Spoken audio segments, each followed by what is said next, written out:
8월이나 9월이 되면 태풍이 잦습니다. 원래도 어김이 없었는데 태풍 빈남노가 아주 강력해서 재산과 인명에 많은 피해를 줬습니다. 특히 포항과 경주에 크고 작은 피해들이 잇따랐습니다. 그런 와중에서 우리는 추석을 맞이하였습니다. 어떤 분들은 풍성하게 또 기쁘게 추석을 맞이하는가 하면 어떤 분들은 여전히 태풍의 피해 속에서 집으로 돌아가지 못한 채 쓸쓸한 추석을 맞이하기도 하였습니다. 그런 의미에서 우리가 추석에 대해서 잠시 생각을 해보고 또 그것이 우리의 인생과 어떤 의미가 있는가를 좀 살펴보려고 합니다. 추석을 한자로 풀이하면 가을 저녁입니다. 가을 추자 저녁 석자를 쓰는데 왜 추석을 이렇게 가을 저녁이라고 의미를 붙였을까 생각을 해보았습니다. 가을 저녁 하면은 한편으로는 쓸쓸한 생각이 들기도 하지만 가을 들녘을 바라보면 너무나도 풍성합니다. 봄에 땀 흘려서 뿌린 씨앗들이 자라서 자란다는 것은 성장이죠. 또 결실을 하였습니다. 결실은 성숙을 의미합니다. 성장만 있고 성숙이 되지 않으면 어른인데 애 같은 행동을 하게 되고요. 또 성숙만 있고 성장이 없는 그런 삶은 있을 수가 없는 거예요. 그래서 우리가 가을 하면 풍요로운 들판도 생각이 나지만 성장과 성숙이라는 의미로 우리가 깊이 돌아보아야 합니다. 추석이 이제 가을 밤이라는 가을 저녁이라는 의미를 가지고 있는데 8월 보름달이 유난히 밝기 때문에 가을 밝은 저녁이라고 하기도 한답니다. 달빛이 어느 때나 보름달은 밝죠. 그런데 왜 8월 보름을 가장 밝은 달이라고 했을까? 이런 걸 생각해보면 이제 8월 보름이 추수기의 중간에 있다는 거예요. 그래서 한가위라고도 하는데 추수기의 중간에 있는 달이 가장 밝은 달이더라. 그때는 아마도 우리의 마음이 가장 밝고 여유로운 때가 아닌가 생각합니다. 지금까지 이제 저장하고 보관했던 곡식들이 다 떨어져서 새로운 곡식으로 채울 때가 되었죠. 그러니까 봄에 땀 흘려서 씨 뿌리고 수고하고 가꾼 것들이 이제 성장과 성숙을 이루어서 결실을 하게 되었다는 거예요. 그러니까 그 8월 보름달이 더 밝게 느껴질 수밖에 없을 것이라는 생각을 해봅니다. 시편 기자는요, 씨를 뿌리고 거둠에 대해서 이렇게 표현을 했어요. 눈물을 흘리며 씨를 뿌리는 자는 기쁨으로 거두리로다. 울며 씨를 뿌리러 나가는 자는 반드시 기쁨으로 그 곡식단을 가지고 돌아오리로다. 추석이 바로 그러한 때가 아닌가 생각을 해봅니다. 노력에 대한 대가는 반드시 결실이라는 보답으로 돌아오죠. 심은 대로 거둔다는 말도 있는데 콩 심으면 콩이 나고 팥을 심으면 팥이 납니다. 결실도 그대로 하게 되겠죠. 이렇게 씨를 뿌려서 가꾸고 거두어 본 분들은 성장과 성숙의 의미를 압니다. 그래서 결실할 때가 되면 기뻐하고 감사할 줄도 아는 거죠. 그 마음이 얼마나 뿌듯하고 보람이 있는지 아는 거예요. 내가 심은 것이 자라고 또 성숙해서 결실을 할 때가 되면 나의 땀과 노력과 함께 성장하고 결실하게 된 것이죠. 그래서 나도 함께 성장하는 거예요. 그리고 성숙해지는 거예요. 그러나 아무것도 뿌리지 않은 사람이 있어요. 그 사람은 그냥 남들이 땀 흘려 씨를 뿌리고 가꾸고 할 때 아무것도 하지 않았기 때문에 거둘 것이 없어요. 그런 사람은요, 오히려 원망하고 불평하는 거예요. 남들은 기뻐하고 감사하는데 자기는 거둘 것이 없으니 원망하고 불평하는 거예요. 자기가 무엇을 했는가는 돌아보지 않고 남들이 손에 쥐는 결과만 보게 되는 거예요. 이것이 바로 성장하지 못한 사람의 삶입니다. 그런가 하면 끊임없이 악이라는 씨를 뿌리는 사람도 있어요. N 번방으로 세상을 떠들썩하게 했던 조주빈 같은 사람들인데요. 그 사람은 청년이에요. 아직 젊은 나이인데 악이라는 씨를 뿌려서 악이 성장하는 것을 보았고 결과적으로 감옥에 갇히는 그런 결과를 초래했습니다. 악이라는 열매를 자기가 심고 뿌렸기 때문에 그 열매를 자기가 거두게 된 것이죠. 그가 악의 씨를 뿌린 것은 하나님의 말씀이 아닌 원수인 마귀의 손에 붙잡혔기 때문입니다. 마태복음에서 예수님이 이제 제자들에게 하시는 말씀이 있는데요. 이때 예수님이 비유로 하시는 말씀이 있습니다.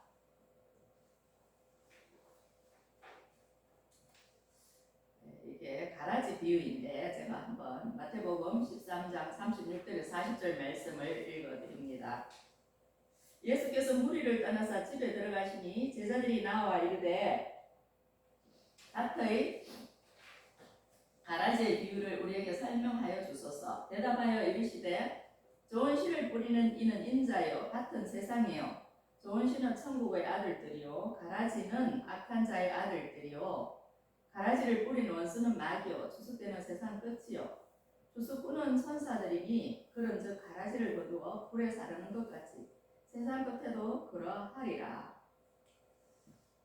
가라지가 있고 알곡이 있다 그러는데 우리 세상을 이제 밭에다 비유하신 거예요.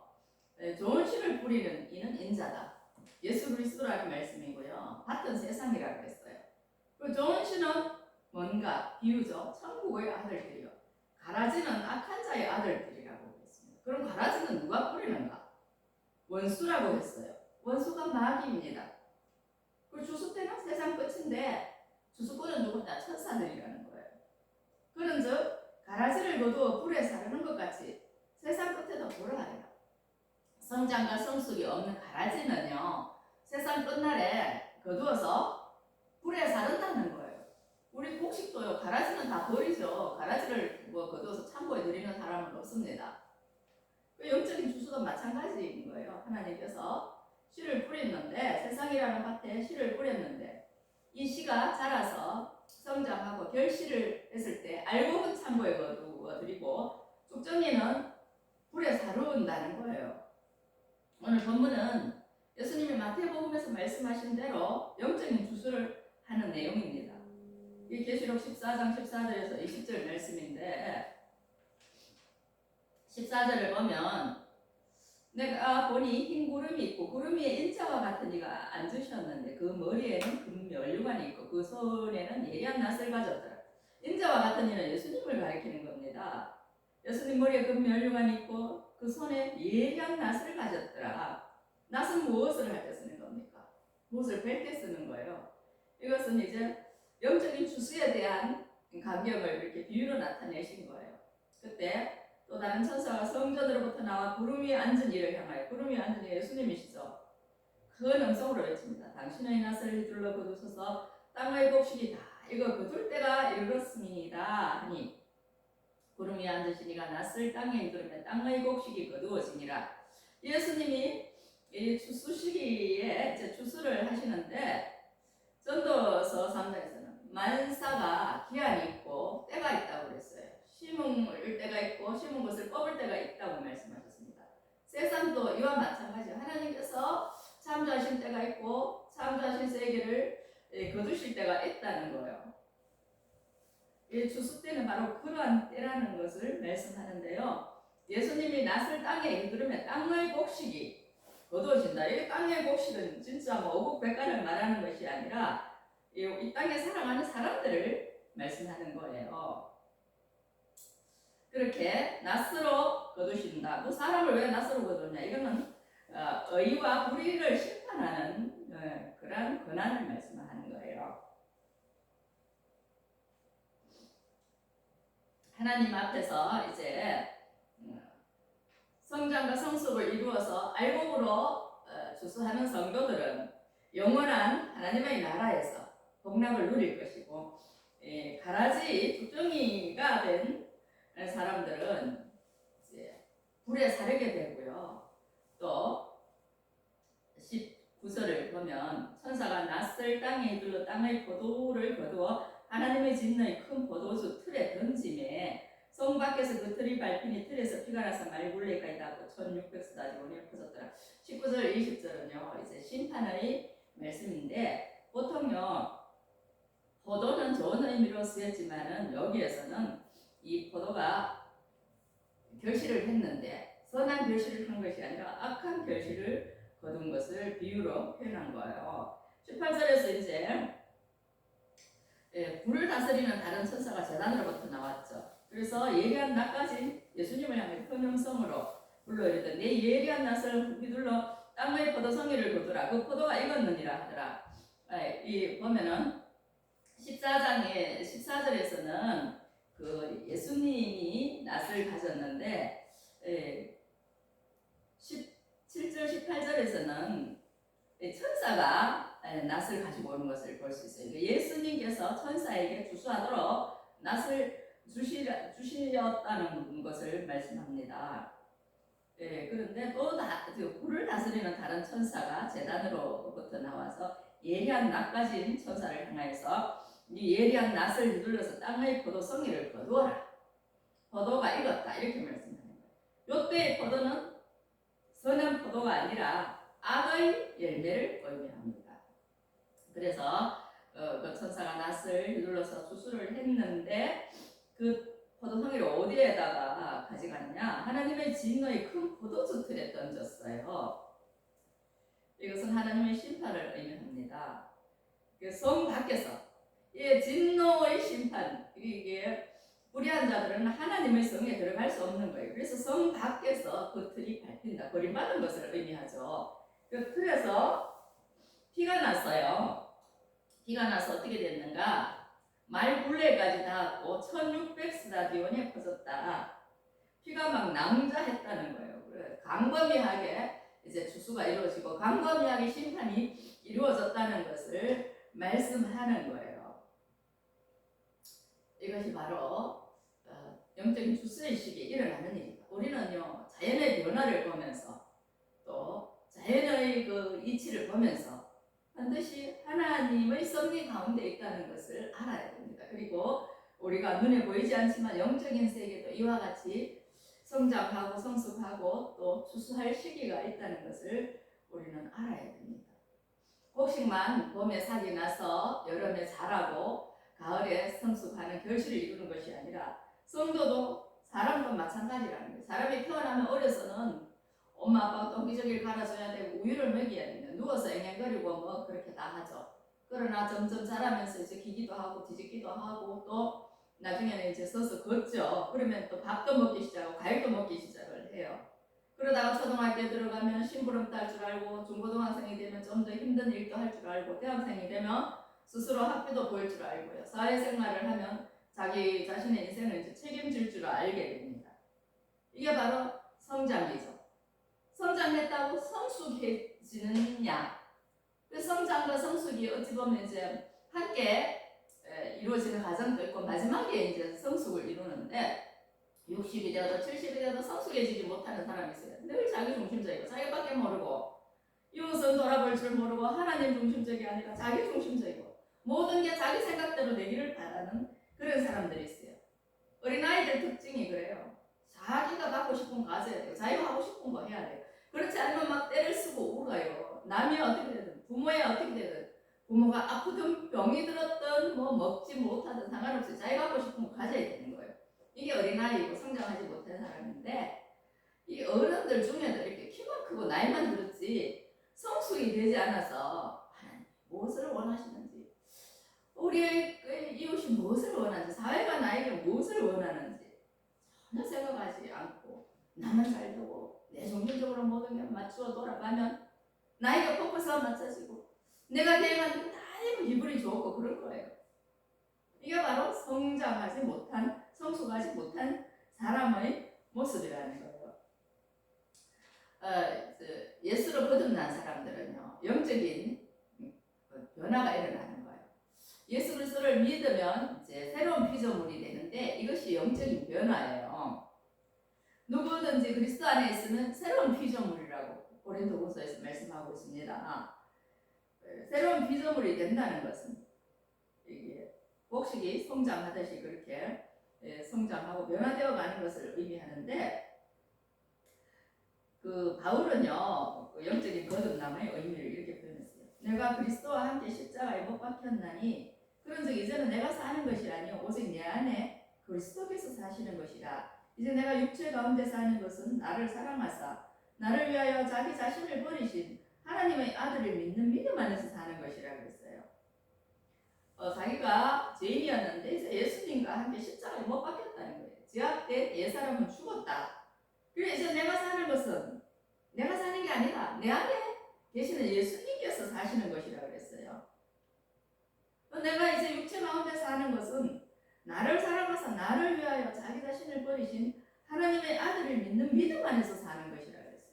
내가 믿음 안에서 새로운 사람으로 사는 것이지 육체로 사는 것 아니다, 자아로 사는 것 아니다, 이렇게 말씀하고 있어요. 이렇게 영적으로 거듭난 사람에게는요 법적인 변화도 나타나는데 그게 바로 제사함의 은혜입니다. 조주빈 같은 사람은 자기가 지은 죄값을 법에 따라서 심판을 받았죠. 그래서 벌금도 선고받고 수용 생활을 하게 되었습니다. 이게 바로 죄의 값인데, 예수 그리스도 안에 있는 사람들은 그 많은 죄를 용서받았기 때문에 법적으로 이제 하나님의 말씀을 뜻하는 겁니다. 하나님의 법 앞에서 죄가 없어진 거예요. 그게 뭐냐면 믿음으로 의롭게 됐다는 거예요. 이게 이신칭의인데 믿음으로 죄가 없어졌기 때문에 법적으로 죄 없는 사람이 된 거예요. 그래서 로마서 8장 1절에서 4절을 이렇게 말씀합니다. 그러므로 이제 그리스도 예수 안에 있는 자에게는 결코 정죄함이 없나니 이는 그리스도 예수 안에 있는 생명의 성령의 법이 죄와 사망의 법에서 너를 해방하였습니다. 예수 그리스도 안에 있는 사람이 죄가 없는 것은 예수 그리스도 안에 있는 생명의 성령의 법이 죄와 사망의 법에서 우리를 해방시켰기 때문이라고 말씀하는 거예요. 그러면 우리는 이제 영원히 죄가 없느냐? 죄를 지을 수 있어요. 왜냐하면 우리는 육신을 가지고 있기 때문에 연약하여서 죄를 지을 수 있습니다. 그래서 3절에서는 로마서 8장 3절입니다. 율법의 육신으로 말미암아 연약하여 할 수 없는 그것을 하나님은 하시나니 곧 죄로 말미암아 자기 아들을 죄 있는 육신의 모양으로 보내어 육신의 죄를 정하사. 죄 없는 예수님이 죄 있는 육신이 되셨다는 거예요. 그래서 육신을 따르지 않고 그 영을 따라 행하는 우리에게 율법의 요구가 이루어지게 하려 합니다. 율법은요 계속해서 이랬기 때문에 죄인이야, 이거 안 지켰기 때문에 죄인이야, 죄를 지적질해서 죄가 있다는 것을 알려주죠. 그러니까 모든 사람은 법 아래에서 죄인인 거예요. 하나님 말씀하듯이 다 죄인인데 예수 그리스도께서 그 죄를 청산하기 위해서 오셨다는 거예요. 그것을 믿는 사람은 믿음으로 말미암아 죄 용서를 받는 거죠. 그래서 영적인 변화와 법적인 변화가 나타나게 된 거예요. 이게 바로 믿음으로 말미암는 거라는 거예요. 이 과정이 없는 사람들은 여전히 죄 가운데 있기 때문에 하나님께서 영적인 주술을 하실 때에 심판을 하실 수밖에 없다는 거예요. 그래서 모든 사람은 하나님의 심판대 앞에 서는 거죠. 죄 없는 사람은 한 사람도 없습니다. 다만 용서받은 사람과 용서받지 못한 사람이 있을 뿐이에요.